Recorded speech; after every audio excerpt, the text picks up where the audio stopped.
नमस्कार।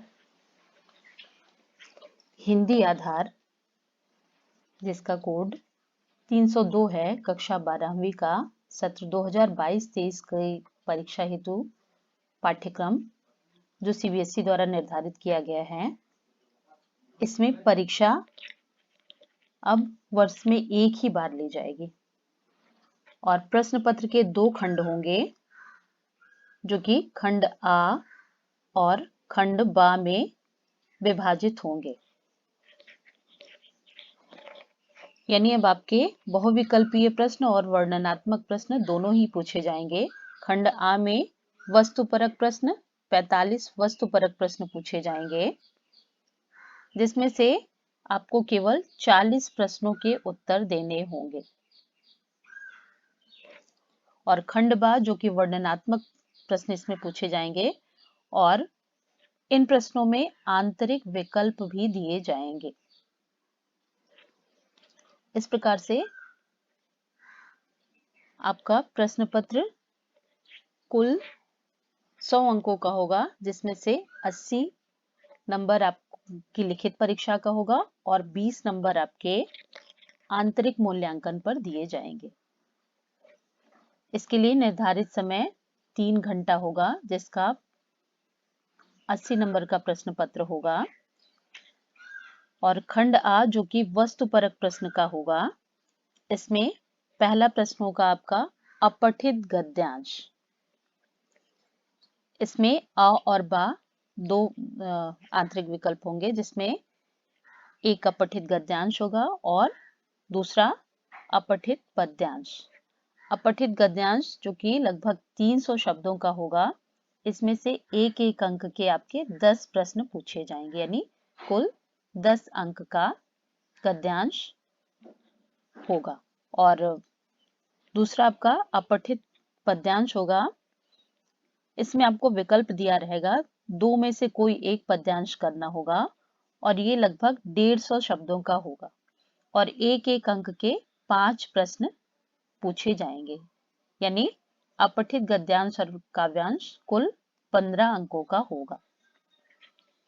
दूसरा प्रश्न आपका जो कि पाठ्य पुस्तक अभिव्यक्ति और माध्यम की इकाई 1 से पाठ संख्या 3, 4 और 5 पर आधारित होंगे। अभिव्यक्ति और माध्यम ये पुस्तक आपकी कक्षा 11वीं और 12वीं दोनों में है, तो 12वीं में आपके पाठ 3, 4 और 5 में से प्रश्न आएंगे।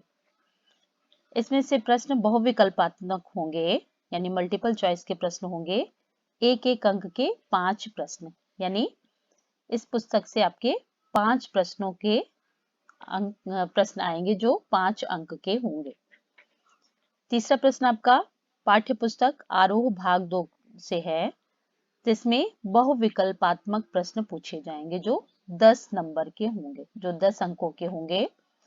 ये भी आ और बा यानी पठित काव्यांश पर 5 बहुविकल्पीय प्रश्न पूछे जाएंगे, यानी आपके पाठ्य पुस्तक से जो कविताएं दी गई हैं उसमें से दिए गए पाठ के आधार पर 5 बहुविकल्पीय प्रश्न पूछे जाएंगे जो कि एक एक नंबर के होंगे और पठित गद्यांश पर 5 बहुविकल्पीय प्रश्न पूछे जाएंगे, यानी काव्यांश और गद्यांश दोनों में से 5-5 नंबर के प्रश्न बहुविकल्पात्मक पूछे जाएंगे, मल्टीपल चॉइस के क्वेश्चन होंगे।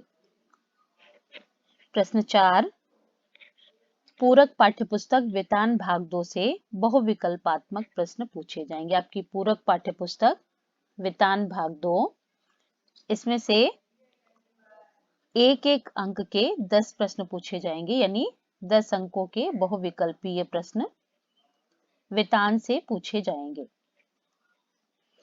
अब आपका खंड बा जो कि वर्णनात्मक प्रश्नों का होगा, यानी प्रश्न 5 पाठ्य पुस्तक अभिव्यक्ति और माध्यम से जनसंचार और सृजनात्मक लेखन पाठ संख्या 3, 4, 5, 11, 12 तथा 13 पर आधारित होंगे, यानी अभिव्यक्ति और माध्यम से बहुविकल्पीय प्रश्न खंड आ में होंगे और वर्णनात्मक प्रश्न खंड बा में पूछे जाएंगे जो कि 20 अंकों का होगा।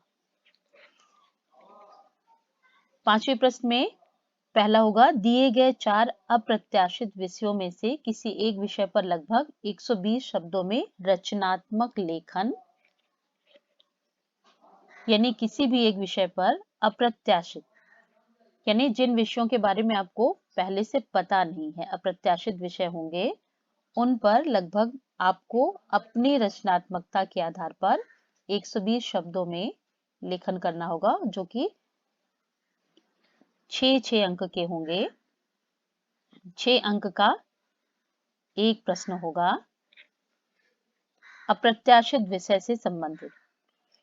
और दूसरा प्रश्न, कहानी का नाट्य रूपांतरण, रेडियो नाटक, अप्रत्याशित विषयों पर लेखन पर आधारित 2 प्रश्न, जो कि 3-3 अंक के होंगे, यानी 3 अंक का एक प्रश्न, इस प्रकार से 6 अंक का।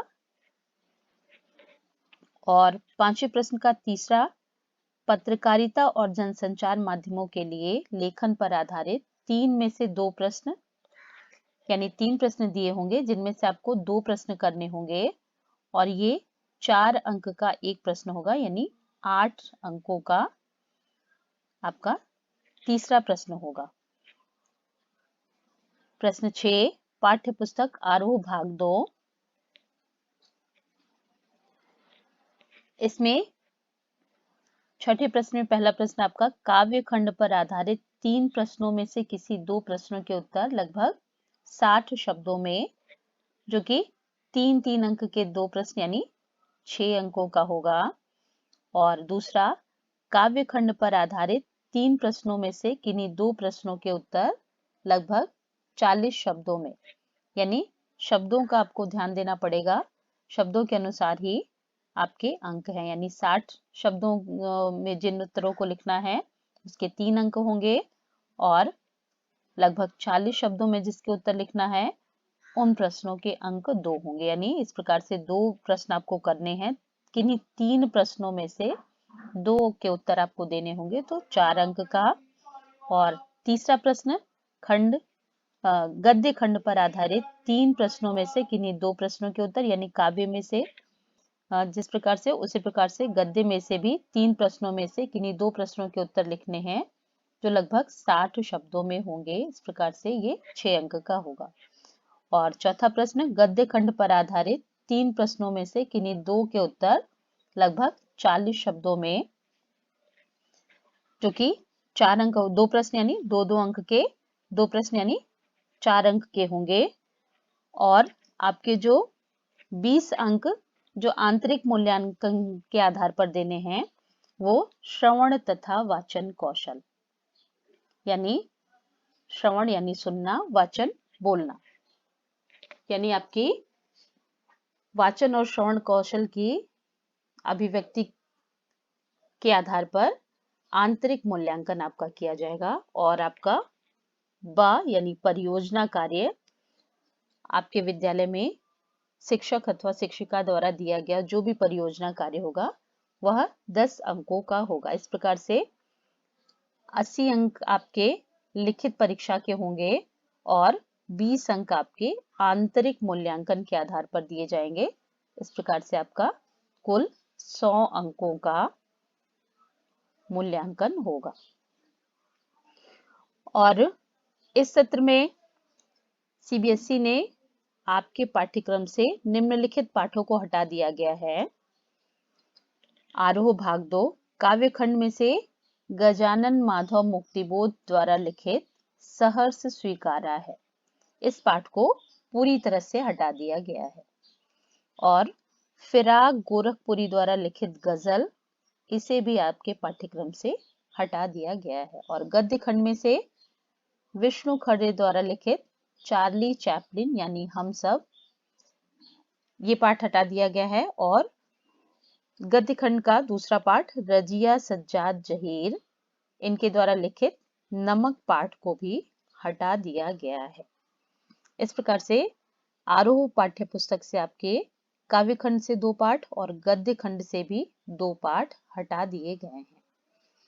और आपकी पूरक पुस्तिका वेतान भाग 2 से एन फ्रैंक डायरी के पन्ने, इसे हटा दिया गया है।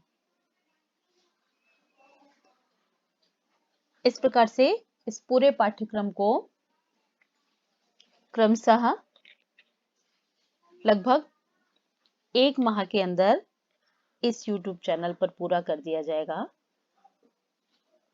जो समय-समय पर जिसकी सूचना आपको मिलती रहेगी। धन्यवाद।